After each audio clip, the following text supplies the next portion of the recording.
오늘은 계속해서 말씀드린 것처럼 우리가 필리핀에서 귀한 사역을 감당하시는 우리 백윤모 선교사님을 우리 교회 또 파송 선교사로 파송하는 시간입니다.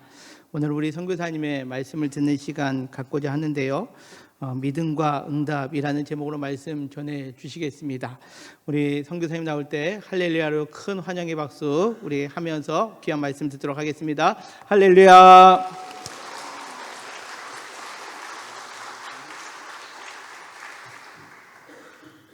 신앙생활은 영통교회에서 김영호 목사님과 함께. 기분이 언짢으셔요? 다시 할게요. 신앙생활은 영통교회에서 김영호 목사님과 함께. 할렐루야. 필리핀에서 25년 동안 사역해왔던 저와 아내와 저의 가족들을 위해서 기도해 주시고 또 선교사 파송까지 결정해 주셨던 담임 목사님과 또 여러 장로님들, 당회원 장로님들, 그리고 앞으로도 기도하시며 동역하실 우리 영통교회 성도님들께 이 시간 이 자리를 빌어서 먼저 인사드립니다. 고맙습니다. 그리고 감사합니다. 다음에 이 자리에 서게 될 때에는 제가 선교 보고로 그렇게 서게 될 터이고, 오늘 이 아침에는 말씀과 선교 보고가 아니고 저의 간증 이야기로 이 아침 말씀을 대신하고자 합니다. 제가 2층을 가끔씩 보기는 하는데 2층 자주 못 보더라도 제 마음은 여러분을 향하고 있다는 거 이해를 좀 해주시면 좋겠습니다. 예, 이게 시선이 아래로 있어가지고 자꾸 위를 잘 못 봐요. 그러니까 그래도 제 마음은 거기에 있다는 거를 함께 해주시면 고맙겠습니다. 저의 간증 이야기는 제가 말주변이 없어서 다 할 수가 없어요. 그런데 혹시라도 백영모 선교사의 이야기를 좀 더 내가 확인하고 싶다 그러신 분들은 새롭게 하셔서 백영모 선교사 치시면은 1시간 45분짜리 간증이 있어요. 그 간증 이야기도 한번 여러분들 보시면 오늘 여러분과 다 함께 나누지 못한 이야기들을 여러분 보시고 들으실 수 있습니다. 그거 보시면서 혹은 오늘 아침 예배 드리면서 백선교사 이야기 들으니까 참 은혜가 된다. 그렇다고 저의 이야기를 따라오시면 안 돼요. 그냥 은혜만 받으셔야 돼요. 왜냐하면 저의 간증 이야기는 좀 힘들고 어려웠던 필리핀 감옥의 이야기였기 때문에 그 속에서 어떻게 믿음으로 그것을 극복하며 하나님의 손을 붙들 수 있었는가 하는 이야기이기 때문에 여러분 은혜만 받으시고 저 따라서 뭐 감옥을 간다거나 그러시면 안 돼요. 아셨죠? 네, 은혜만 받으세요. 네. 저의 사건을 이렇게 쭉 지나오면서 제가 깨달았던 것 중에 가장 큰 것은 중보기도의 힘이었습니다. 중보기도는요, 그냥 우리 기도합시다 하는 기도가 아니고요, 중보기도는 사람을 살리는 힘이 있습니다. 아멘. 그리고 중보기도는요, 사람을 살려내는 능력이 있습니다. 저는 그것을 알았어요. 그러니 여러분, 우리 영통교회 성도 여러분들은 기도할 때 우리 담임 목사님을 위한 중보기도에 힘을 쏟으세요. 목사님의 힘이 능력이 있고 그 힘에 그 말씀이 은혜가 있을 때 성도들의 삶도 신앙의 삶도 함께 성장할 수 있어요. 우리 성도들끼리도 다른 선물보다 내가 당신을 위해 내 생명을 걸고 한번 기도할게. 이 기도, 성도들을 향한 내 생명을 걸어놓고 하는 이 중보기도는 우리 영통교회를 살아나게 할 것입니다. 네, 우리 영통교회에 그런 중보기도의 바람이 좀 일어날 수 있기를 부탁을 드립니다. 그래야 우리 영통교회가 이 지역사회에 참 좋은 지역이고 참 좋은 교회잖아요. 이제 60년을 맞이한다 그러는데 이 교회를 통해서 이 지역사회의 방주 같은, 그리고 이 세계 열방의 복음화를 품어내는 그런 교회가 되어질 줄로 믿습니다. 중보기도하는 영통교회가 되시기를 축복합니다. 그렇게 기도하고 그렇게 열방을 품어내는 이 멋진 교회를 2000년 전에 로마서 8장 28절에는 이렇게 기록하고 있습니다. 넘겨주세요. 시작. 우리가 알거니와 하나님을 사랑하는 자 곧 그의 뜻대로 부르심을 입은 자들에게는 모든 것이 합력하여 선을 이루느니라. 영통교회의 기도가 선교지에서 헌신하는 선교사의 삶이 합력하여서 하나님의 영광을 이루어내고 또 열방을 복음화시킬 수 있는 그런 멋진 열매를 맺어줄 수 있기를 부탁을 드립니다. 오늘 여러분들은 저를 처음 보셨고 저도 여러분들에게 처음 인사드리는데, 여러분 기도의 끝자락 속에 필리핀의 백영모 선교사를 위해서 기도하실 때에 그 기도가 이 필리핀에서 선교의 열매가 되어지도록 여러분 함께 중보해 주시기를 또한 부탁드립니다. 오늘 이 말씀을 제가 간증을 준비했는데요, 제 간증은 그냥 어느 구석에서 일어났던 저 혼자만 알고 있었던 그런 간증이 아니고요, 우리 전 교단적인 한국교회 초교파적인, 그리고 전 세계 미국을 비롯하여 전 세계 방방곡곡에서 저를 위해 함께 기도했던 그러한 이야기들입니다. 그러니 여러분들 귀를 쫑긋 세우시고 그리고 잘 들어주시고, 그리고 그렇구나, 힘들고 어려운 상황을 맞이할 때 그래, 우리도 한번 믿음으로 하나님 앞에 반응하고 하나님의 응답을 구해보자. 제가 오늘 말씀 전하는 주제예요. 이런 것들을 여러분과 함께 나눌 수 있는 이 아침 되기를 부탁을 드리면서 제 간증을 시작합니다. 저의 사건은 2018년 5월 30일에 벌어졌었습니다. 저희 아이들이 학교를 마치고 이제 제가 가서 아이들을 학교에서 데리고 오려고 학교에 딱 들어갔는데 경찰들이 들이닥쳤어요. 경찰들이 저에게 종이 한 장을 내밉니다. 체포영장이에요. 그리고 저는 영문도 모르는 채로 그냥 경찰에게 잡혀서 그날로 감옥, 첫 번째 감옥으로 가게 됩니다. 제가 감옥에 딱 들어가고 나니까 제일 힘들었던 게 가짜 뉴스예요. 마치 오랫동안 선교지에서 헌신하고 하나님의 영광을 위해서 일했던 저가 큰 범죄자였던 것처럼, 세상에 몹쓸 사람이었던 것처럼 저와 저의 가족들을 향해서 가짜 뉴스들이 생성되기 시작하는 거예요.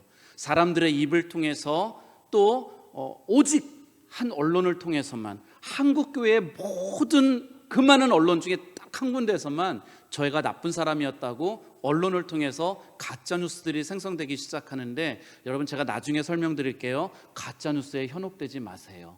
이 가짜 뉴스가 잘못하면 여러분의 영성을 확 망가뜨릴 수 있는데 나중에 한 번 더 설명을 드리도록 할게요. 그리고 재판이 시작되면서 저의 사건이 2018년 5월 30일에 제가 체포는 되었지만 2017년 12월 13일에 시작되었다는 것을 알게 됐어요. 어떤 사람이 경찰에 가서 거짓말로 고발을 해요. 백영모라는 사람이 있는데 그 사람이 손에 수류탄을 들고 한 손에는 총을 들고 사람들을 위협하고 다니고 있다라고 경찰에 거짓말로 고발을 하면서, 경찰은 검찰에다가, 검찰은 법원에다가 해서 체포영장이 나오게 돼요. 그리고 저는 그 체포영장에 의해서 체포되어 감옥 생활을 126일 동안의 감옥 생활을 시작하게 됩니다. 말도 안 되는 일이에요. 필리핀에서는 뭔 일을 하려고 해도, 서류 한 장을 떼려도 해도 몇 달씩 걸리는데 이 모든 과정이 그 짧은 시간에 이루어졌다니. 어쨌거나 저희는 재판을 통해서 이 일을 밝힐 수 있었고, 재판을 통해서 제가 무지한 사람이었음을 밝혔고, 그리고 돌아올 수 있었습니다. 그 모든 과정 속에, 여러분 오늘은 모든 과정 속에 하나님이 어떻게 역사하셨는지, 그리고 하나님 앞에 어떻게 믿음으로 반응할 때 하나님은 그 믿음의 반응을 사용하시는지 그 이야기를 하는 거예요. 제가 간증하기 때문에 백영모 선교사의 이야기를 여러분에게 들려드리지만, 여러분은 그 속에서 하나님은 그렇게 역사하시는구나, 하나님은 그렇게 믿음의 사람을 쓰시는구나, 이거를 좀 이해하시고 들으시면 좋겠어요. 다음 장 넘겨드릴게요. 제가 있었던 필리핀은요, 필리핀 감옥은 인간 닭장이라고 부릅니다. 제가 있었던 곳은 아닌데 되게 비슷한 필리핀 감옥이에요. 인터넷에서 찾은 사진입니다. 제가 3개의 감옥을 있었는데 첫 번째 감옥은 이런 곳이었어요. 딱 들어갔더니 3평 반짜리예요. 감옥 안에 수감되어 있는데 3평 반에 이 0.5평, 0.5평은 화장실이고, 나머지 3평 속에 87명의 재소자들이 함께 지내야 되는 거예요. 놀라지도 않으시네. 3평짜리에서 87명이 함께.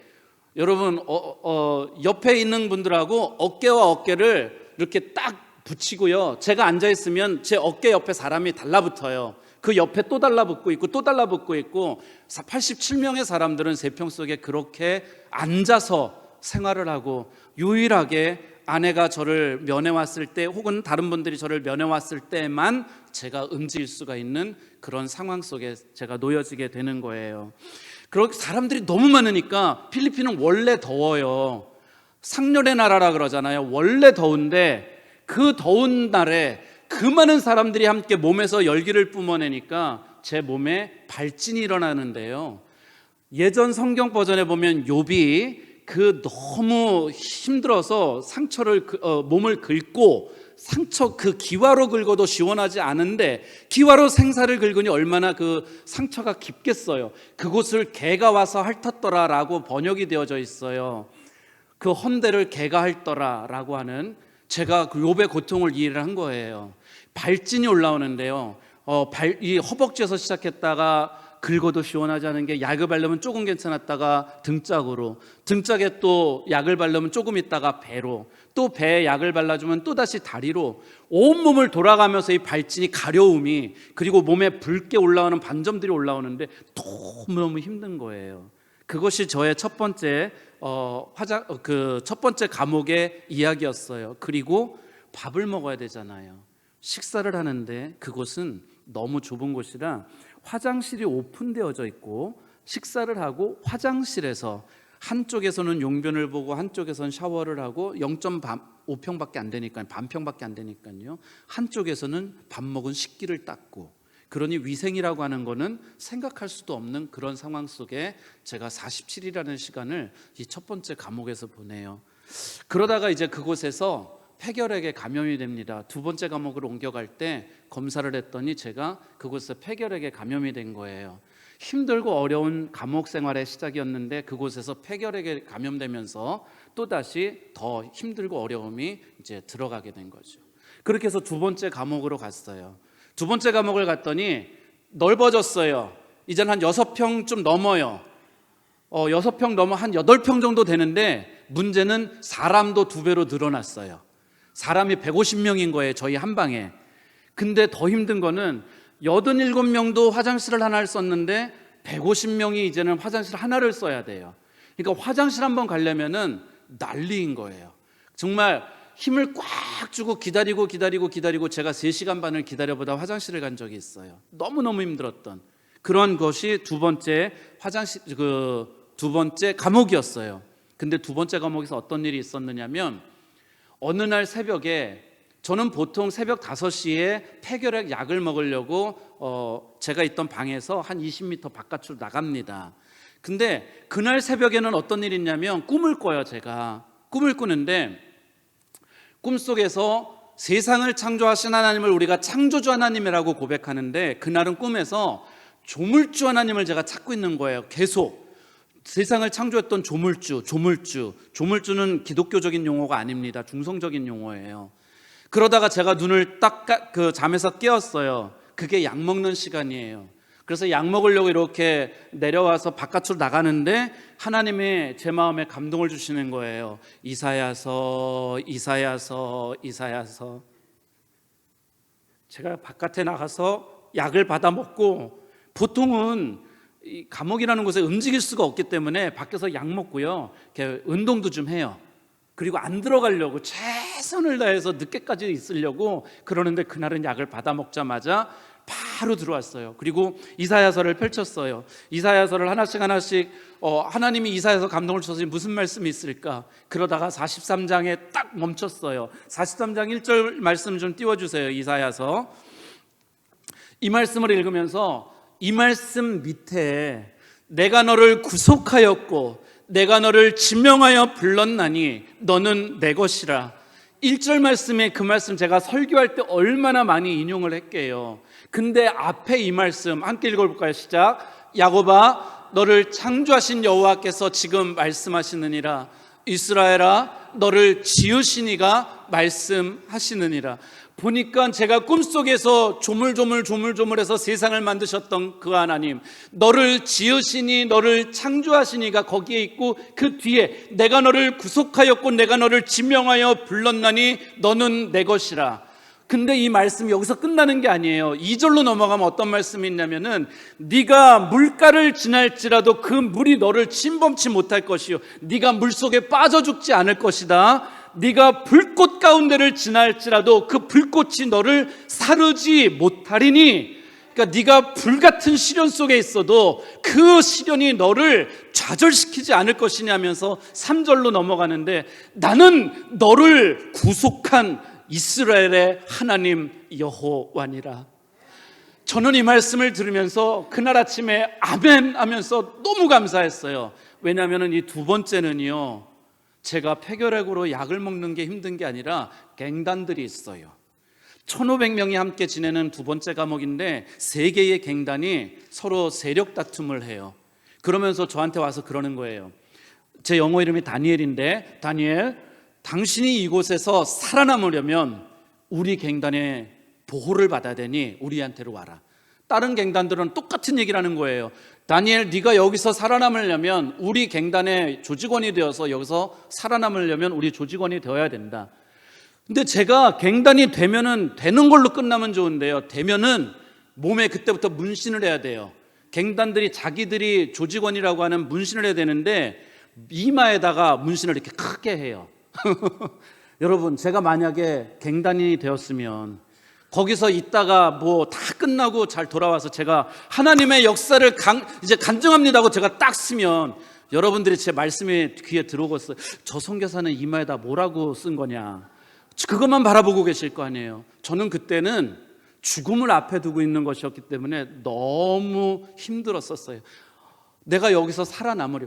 여러분, 조직폭력배들, 한국말로는 조직폭력이라고 그러는데 이 사람들이 빵 부딪히면서요, 자기들끼리는 안 죽여도 외국인은 저 혼자예요. 1500명 중에.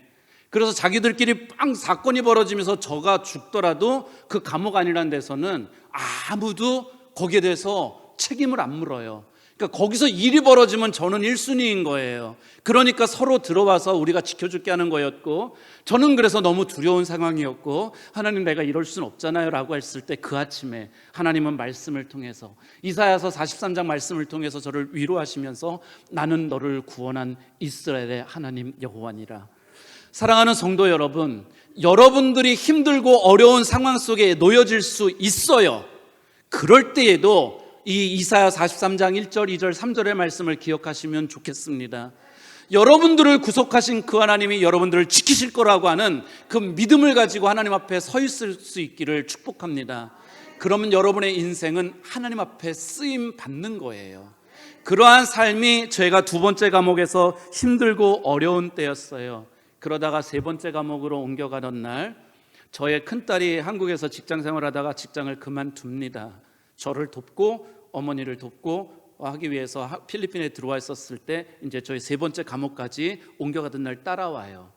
이제 그 세 번째 과목에서 제 인증신문이라고 그러는데 다 검사를 해요.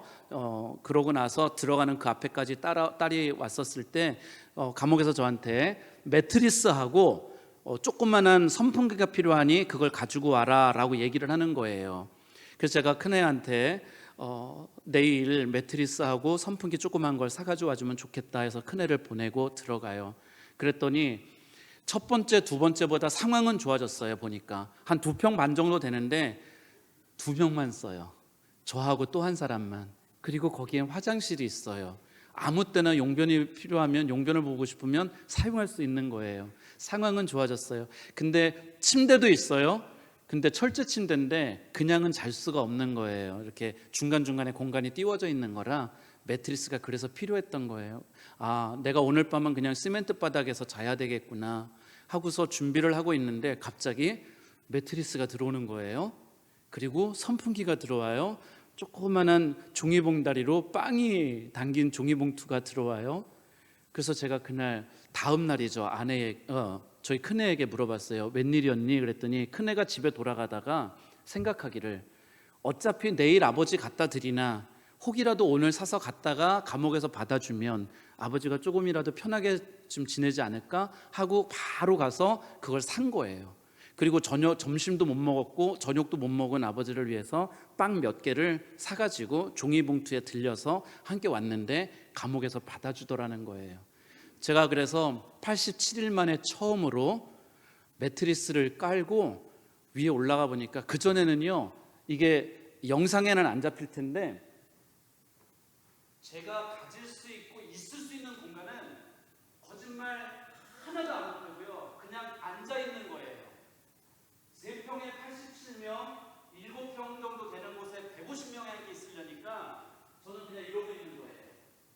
이러고만 있어요. 움직일 수도 없어요. 움직이면은요 체벌이 가야 돼요. 그러니까 하루 종일 이러고 있어야 되고, 아내가 저를 면회오는 그때만 움직이는 거예요. 나가서 면회하고 또 다른 사람이 면회오면 제가 가서 그때 움직이면서 면회하고 유일하게 움직일 수 있었던. 근데 3번째 감옥을 갔더니 침대에 누워가지고 이렇게 펼쳐봤는데도 공간이 남는 거예요. 저는 그날 너무 행복했어요. 여러분들도 발 뻗고 주무시죠?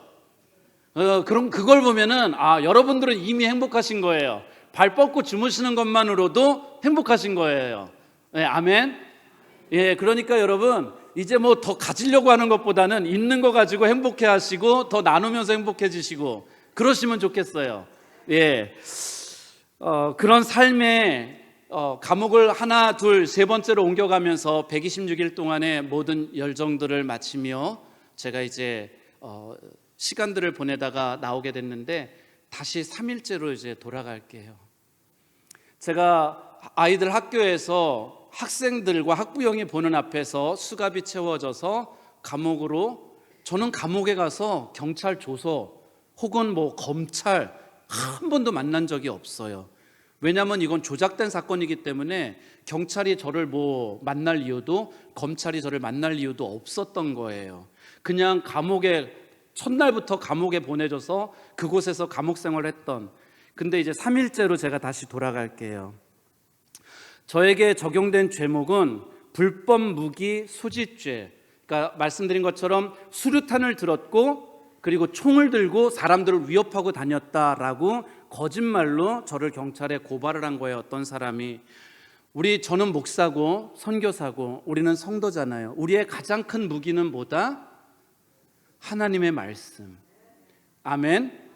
우리에게는 하나님의 말씀을 무기 삼아 악한 세력들을 대적하며 신앙으로 승리하는 거죠.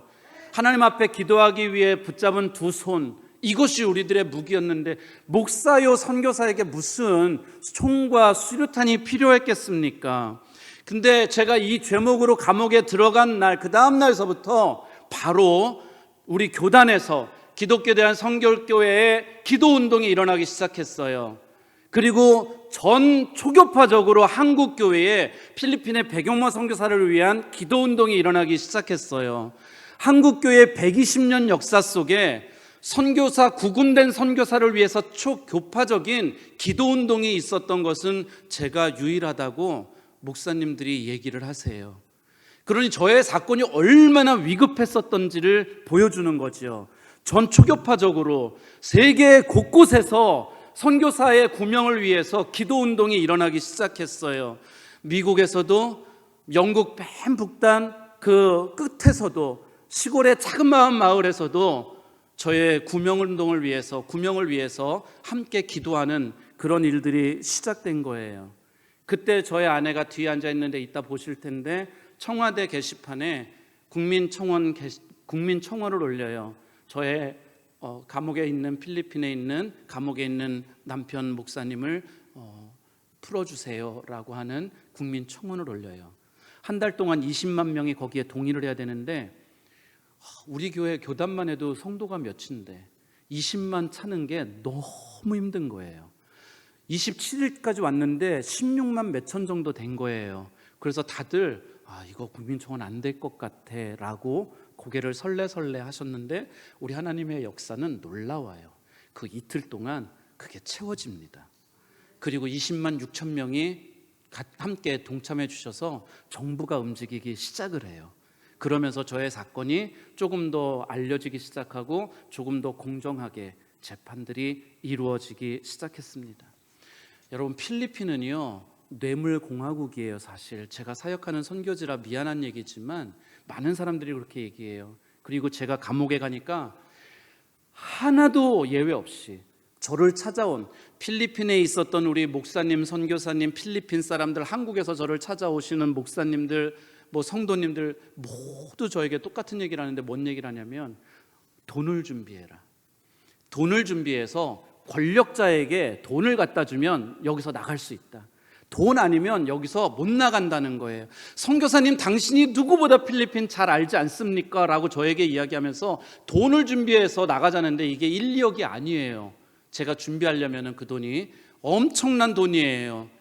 근데 제가 수요일 날, 목요일 날, 금요일 날 지나면서 이제 너무 힘든 거예요. 앉을 수도 없고, 그때는 일어날 수도 없고 잠잘 수도 없고, 이런 3일의 시간이 지나면서 제가 마음에 작정을 해요. 토요일 아침에 내가 돈을 써서라도 여기서 나가야 되겠다. 토요일 아침이에요. 지금 생각하면은 엄청 부끄러운 결정이었어요.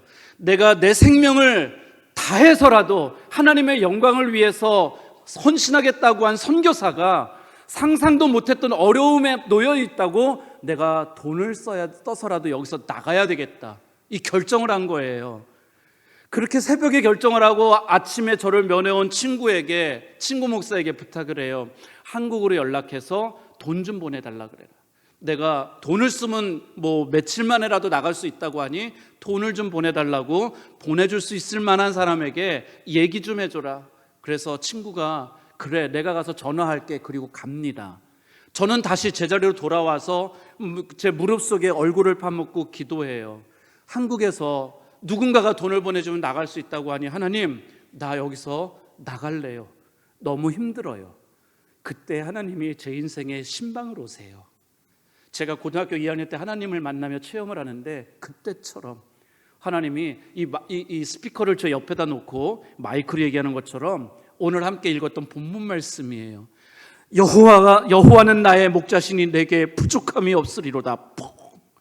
여호와는 나의 목자시니 내게 부족함이 없으리로다. 여호와는 나의 목자시니 내게 부족함이 없으리로다. 제 귓속에 양옆에서 이 말씀이 펑펑 울려주기 시작하고, 그 말씀이 제 가슴으로 내려와서 마음속에서 이 말씀이 계속 울리는 거예요. 감사한 거는 제가 그 말씀을 들었을 때 회개가 터졌다는 거예요. 말씀은 말씀이고 나는 나가야 돼요가 아니고, 말씀이 저의 귀에 들려지고 제 가슴 속에 울렸을 때에 제가 회개가 터졌다는 거예요. 아, 하나님, 내가 왜 하나님을 저버리고 지금 돈을 의지하고 권력자를 의지하려고 내가 무엇을 선택한 겁니까? 하나님, 나를 용서해 주세요. 내가 하나님의 손 붙들겠습니다. 그 말씀 붙들고 이제 다시 제 삶을 시작하는 거예요. 그날 오후에 아내가 저를 찾아옵니다. 면회를 와요. 그리고 저한테 이런 얘기를 해요. 목사님, 이게 생각했던 것보다 시간이 좀 오래 걸릴 것 같다. 저는 총을 가져본 적도, 이 수류탄을 가져본 적도 없으니 뭔가 잘못됐으니 금방 나갈 거다, 이런 생각도 했었어요, 아내랑. 근데 아내가 그 토요일 날 오후에 그러는 거예요. 생각했던 것보다 오래 갈 것 같다. 그리고 이거 우리가 생각했던 것보다 빨리 나오는 게 힘들 것 같다.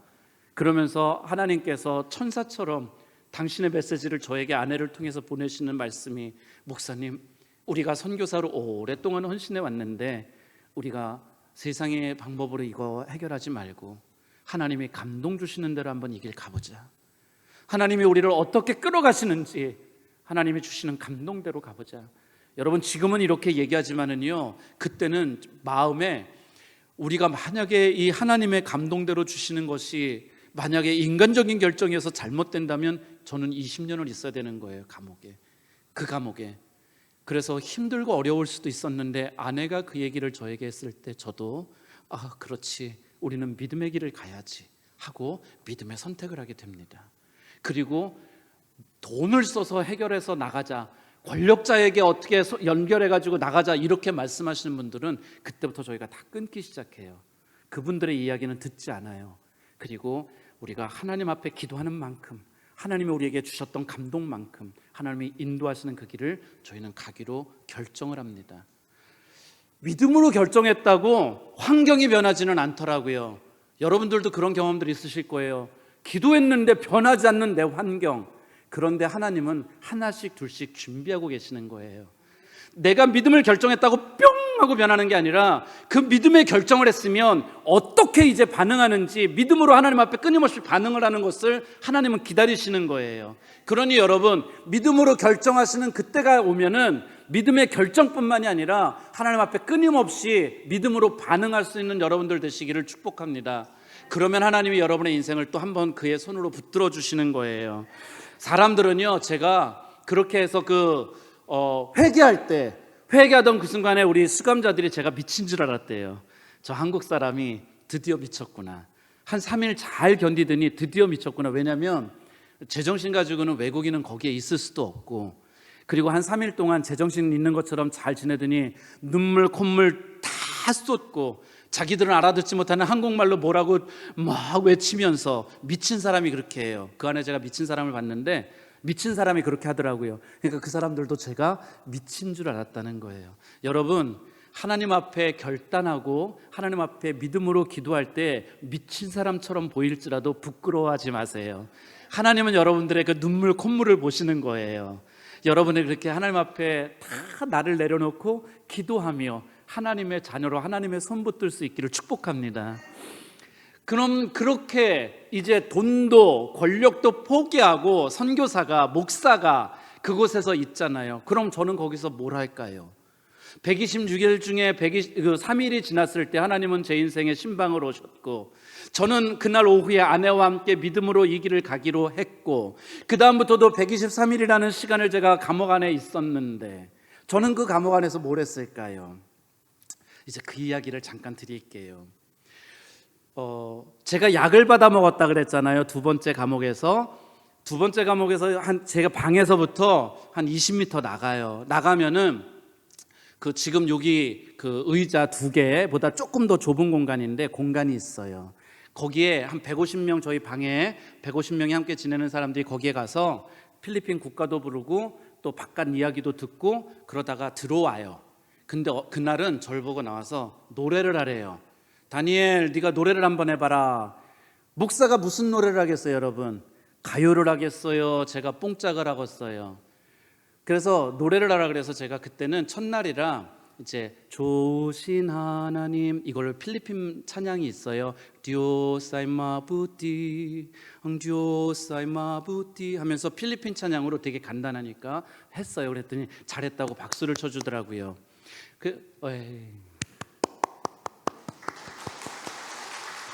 이렇게 박수 쳐줬어요, 그날도. 그래서 제가 그냥 좋으신 하나님 찬양하고 들어왔어요.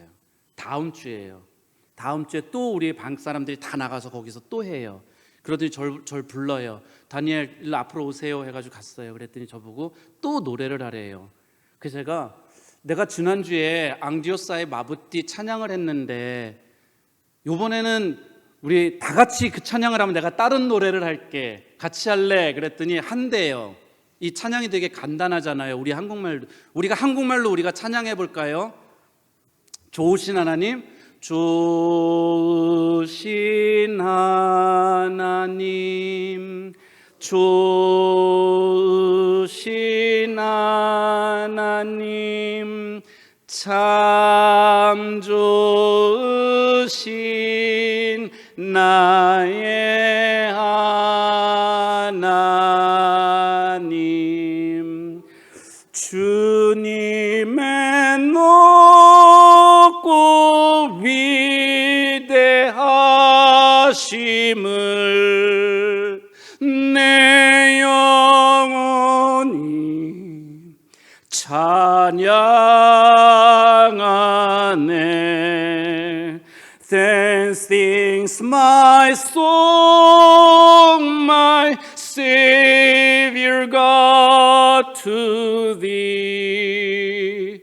How great thou art! How great thou art! 제가 개인으로 할렐루야. 제가 옆에 있는 사람에게 개인 전도하지 못하니까 하나님은 저를 찬양으로 그들에게 하나님의 이름을 한 번 더 들려줄 수 있도록 노래를 통해서 그들의 귀에 하나님의 이름을 들려주시는 거예요. 저희 감옥 사진 보여드릴게요. 제가 감옥에 있는 동안에 유일하게 찍혔던 사진이 저기요, 찬양하는 사진. 저 사진인데 제가 가져온 것도 아니고 제가 저것도 인터넷에서 찾은 거예요. 그날 아침 주님의 높고 위대하심 한번 들어보라 하고 찬양할 때 그 모습이 유일하게 감옥 안에서 찍혔던 그날 아침, 저는 하나님의 이름을 높였고 사람들의 귓전에는 하나님의 이름이 들렸고 개인전도 할 수 없었던 그들에게는 찬양을 통해서 복음이 흘러가고, 저는 확인하지는 못했지만 그날 아침에 누군가가 그 찬양을 들으면서 나도 하나님 앞으로 가야 되겠구나라고 결단했을 거라 믿습니다. 여러분, 여러분의 삶이 어떠하든지 중요하지 않아요. 믿음으로 결단한 삶을 한 발자국 한 발자국 나아가겠다고만 하며 그러한 삶을 살겠다고 여러분 살아내면 그 삶 자체를 하나님은 사용하실 것입니다. 마치 아무것도 할 수 없었던 그날 찬양을 통해서 하나님의 이름을 높여드렸던 것처럼 하나님은 여러분의 삶을 사용하실 줄로 믿습니다. 그렇게 선교사는 복음을 전하며 감옥이라는 곳에서 시간을 보냈어요. 자, 사랑하는 성도 여러분, 목사인 제가 상상도 못한 고통 앞에서 왔다 갔다 돈과 권력을 의지하려고 했다가 하나님의 손을 붙드는 것처럼 그랬는데, 오늘도 이 세상 속에서 하나님의 영광을 위해 살까 아니면 나의 유익을 위해 살까, 여러분 인생도 왔다 갔다 헷갈리지는 않을까 싶은 그런 생각도 해봅니다. 그래서 이 아침에 간증을 통해서 제가 목사로서 여러분들에게 권고드립니다. 첫 번째, 여러분들이 선택할 수만 있다면 꼭 믿음의 길을 선택하시기를 축복합니다. 이거는 엄청 중요해요. 세상은요, 믿음의 길 아닌 거를 자꾸 여러분들한테 얘기하는데, 여러분, 내가 결정하고 내가 살면 내 삶이지만 내가 믿음의 길을 선택하면 그때부터는 하나님이 이끌어 가시는 삶이 돼요. 그러니 여러분, 선택할 수만 있다면 그때에는 꼭 믿음의 길을 선택할 수 있기를 축복합니다. 그것이 하나님의 길이에요.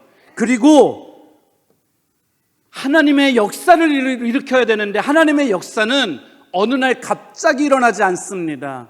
여러분, 하나님의 역사는 여러분의 믿음을 가지고 고백할 때, 하나님을 고백하는 그 순간에 일어나는 거예요. 그러니 믿음의 길을 선택하고 그 하나님을 나의 주, 하나님의 나의 인생의 주인 되신다고 하는 이 주권을 인정하는 기도로 하나님 앞에 서 있는 우리 영통교회 성도들 되시기를 축복합니다.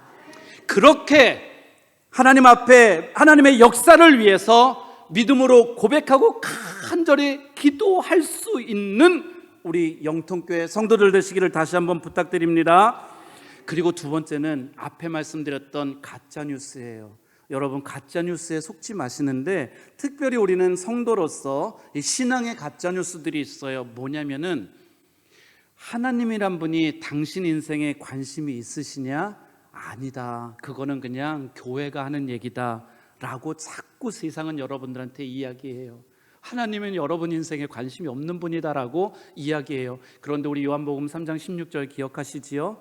하나님이 여러분의 인생 때문에, 나의 인생 때문에 하늘 보좌를 버리신 거예요.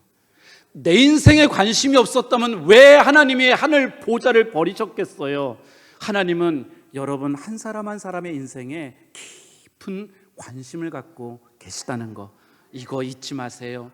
두 번째, 여러분 기도하는데도 내게 기도의 응답이 없으니까, 심지어 성도들도 그래요. 기도가 잘못됐나벼. 세상 사람들은 더하죠. 네가 기도한다고 하나님이 그 기도 들어주시겠냐? 라고 자꾸 우리에게 이야기해요. 그때 여러분 그 이야기에 귀 기울이지 마십시오. 하나님은 얼마나 여러분들이 기도하기를 바라시냐면은, 예레미야 33장 3절을 통해서 너는 내게 부르짖으라, 내가 너에게 응답하겠고 내가 알지 못하는 크고 은밀한 일을 보이리라. 하나님은 여러분들에게 기도하라고, 여러분들의 그 기도의 분량이 찰 때 내가 응답하겠다고 약속하신 거예요. 오늘 한번 기도하다 해보고 기도에 응답이 없다고, 다른 사람들이 하나님은 기도에 응답하지 않을 거라고 그럴 때 거기에 귀 기울이지 마세요. 하나님은 오늘도 여러분의 기도에 응답하십니다. 그 응답하실 하나님을 기대하시기를 부탁드립니다. 또 세상 사람들은 저의 사건을 통해서 제가 많이 들었던 건데 이야기해요.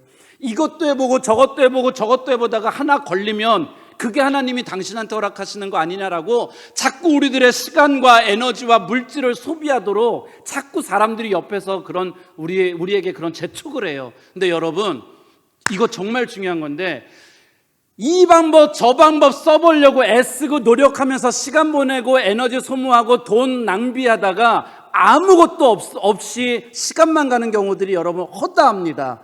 그럴 때 처음 말씀드린 것처럼 하나님을 의지하세요. 이 방법 저 방법이 아니라 나는 하나님의 방법으로 가겠다, 믿음의 방법으로 가겠다, 그래서 나는 하나님의 손 붙들고 가는 거다. 그랬을 때 하나님께서 여러분 환경을 바꾸십니다. 내가 바꾸려고 그러면 안 바뀌었던 내 환경이 하나님이 환경을 바꾸시면 확 바뀌어요. 그럼 우리가 하나님의 영광을 위해 사는 그러한 삶이 되는 거죠.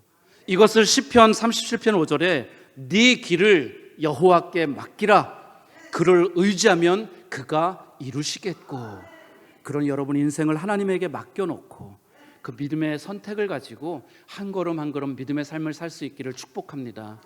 이제 제가 말씀을 마쳐야 되는데요, 시편 23편 1절에는 두 가지가 있습니다. 하나님의 주권, 내 인생의 주인 되신다고 한 하나님의 주권, 여호와는 나의 목자시니 하는 거예요. 그 여호와가 내 인생의 주인만 되시면 어떻다고요? 내게 부족함이 없으리로다. 여러분, 가지려고 애쓰지 마시고 하나님의 주권을 인정하면 나는 가만히 있어도 하나님이 부어주시는 은혜가 있다는 거예요. 그런 하나님의 손을 붙들고 여러분 멋진 신앙생활 하실 수 있기를 축복합니다. 때때로는 제가 그랬던 것처럼 상상도 못했던 어려움이 여러분 앞에 딱 올 수 있어요. 그 어려움이 여러분들에게 다가올 때에 막 환경 때문에 힘들어하지 마시고 오늘 여러분들에게 드리고 싶은 말씀, 하나님의 주권을 인정하며 믿음의 길을 선택하며 그 길을 뛰어넘어 하나님께 영광 돌리는 우리 멋진 영통교회 성도들 되시기를 축복합니다. 여러분들을 축복합니다. 기도하시겠습니다.